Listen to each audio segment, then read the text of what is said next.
Assalamualaikum warahmatullahi wabarakatuh. Pada hari ini kami dari kelompok 1 akan menjelaskan tentang perbedaan dari larutan, koloid, dan suspensi. Perkenalkan, anggota kelompok kami terdiri atas Dias absen 8, Keila absen 14, Lisa absen 15, Mana absen 16, Nandini absen 25, dan saya Narisha absen 26.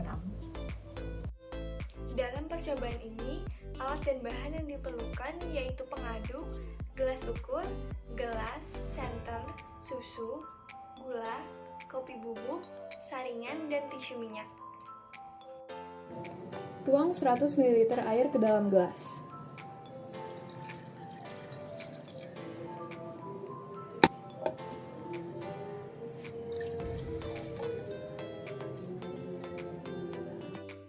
Ambil salah satu gelas, lalu masukkan 1 sendok makan gula ke dalamnya untuk menciptakan larutan gula.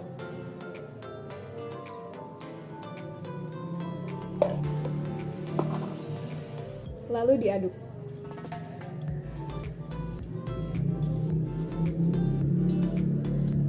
Kemudian ambil salah satu gelas yang berisi air dan tuangkan 1 sendok makan kopi bubuk ke dalamnya. Lalu diaduk.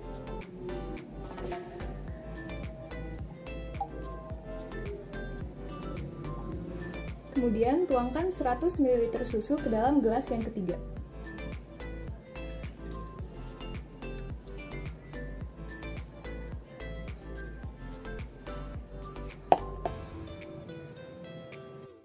Sekarang untuk melihat efek tindal, saya akan mematikan lampu. Agar efek tindal terlihat dengan jelas, saya akan menggunakan senter. Ini adalah larutan gula yang disinari cahaya senter. Dapat diamati bahwa cahaya dapat menembus. Ini adalah larutan kopi yang disinari cahaya senter. Dapat diamati bahwa cahaya dapat menembus, namun terhalang oleh partikel-partikel kecil. Ini adalah susu yang disinari cahaya senter. Dapat diamati bahwa cahaya tidak dapat menembus. Sekarang saya akan menyaring ketiga larutan ini dengan saringan dan kertas minyak. Pertama, saya akan menyaring air gula.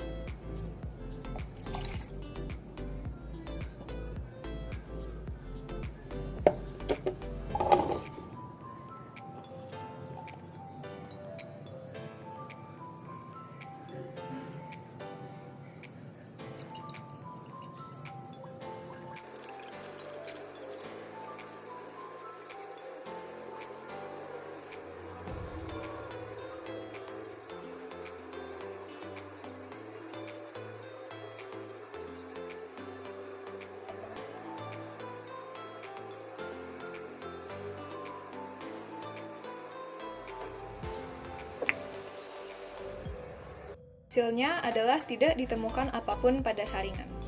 Kemudian, saya akan menyaring larutan kopi.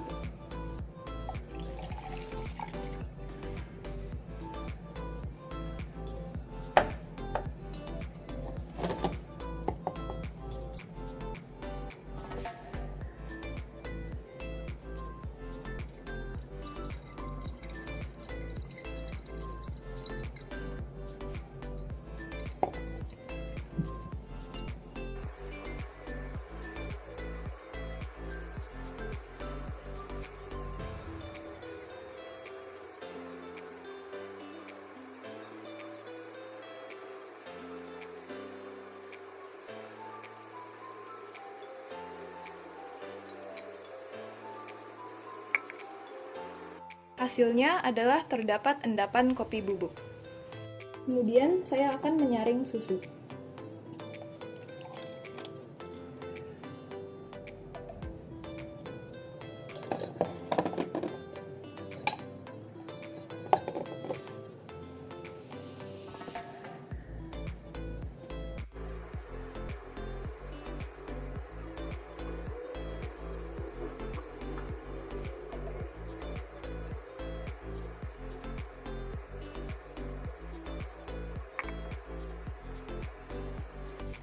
Hasilnya adalah tidak terdapat apapun pada saringan. Gula yang dilarutkan ke dalam air termasuk ke dalam dispersi halus, atau biasa disebut dengan larutan. Sebuah larutan tidak menghasilkan endapan. Karena itu, larutan tidak dapat dipisahkan menggunakan saringan. Partikel fase terdispersi larutan memiliki diameter di bawah 1 nanometer sehingga tidak bisa dibedakan antara partikel dispersi dan pendispersinya. Selain larutan air gula, ada beberapa contoh larutan yang lain seperti air laut, bensin, deterjen, larutan garam, dan cuka apel. Larutan air dan pasir merupakan suspensi karena hasil pencampuran berwarna keruh serta terjadi pengendapan.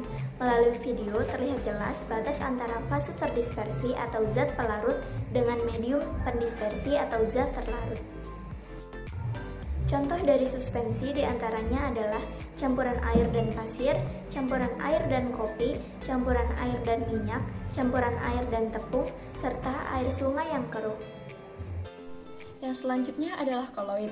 Larutan air dan susu termasuk koloid karena warnanya keruh namun tidak terjadi pengendapan.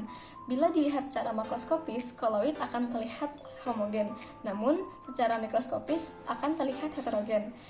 Partikel koloid diameternya 1-100 nanometer. Selanjutnya contoh koloid. Yang termasuk contoh koloid adalah tinta, jeli, selai, dan sabun. Secara lengkap, perbedaan larutan, koloid, dan suspensi dapat dilihat pada tabel berikut ini. Perbedaan yang pertama adalah sistem dispersinya. Larutan merupakan dispersi halus, koloid merupakan dispersi koloid, dan suspensi merupakan dispersi kasar. Perbedaan kedua adalah bentuk campurannya. Larutan berbentuk campuran homogen, yaitu partikelnya tidak bisa dibedakan. Sedangkan koloid homogen secara makroskopis.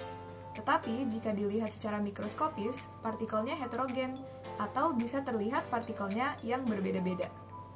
Suspensi bentuknya heterogen, bisa terlihat dengan jelas perbedaan partikelnya karena adanya pengendapan.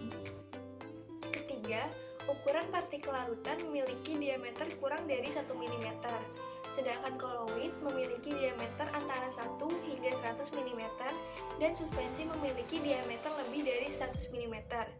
Keempat, larutan memiliki satu fase, koloid memiliki 2 fase, dan suspensi memiliki 2 fase. Yang kelima, dari kestabilan. Perbedaannya adalah larutan termasuk stabil, yang berarti partikel-partikel dalam larutan tersebut tidak akan memisah. Koloid umumnya stabil, sedangkan suspensi tidak stabil, yang berarti zat terlarut dan zat pelarutnya akan memisah, sehingga zat terlarutnya akan mengendap di bawah. Kemudian perbedaan yang terakhir, pemisahan dengan cara penyaringan. Larutan tidak dapat disaring, koloid tidak dapat disaring dengan penyaring biasa kecuali disaring dengan penyaring ultra. Dan yang terakhir, suspensi dapat disaring. Sekian penjelasan dari kami, mohon maaf apabila terdapat salah kata. Terima kasih.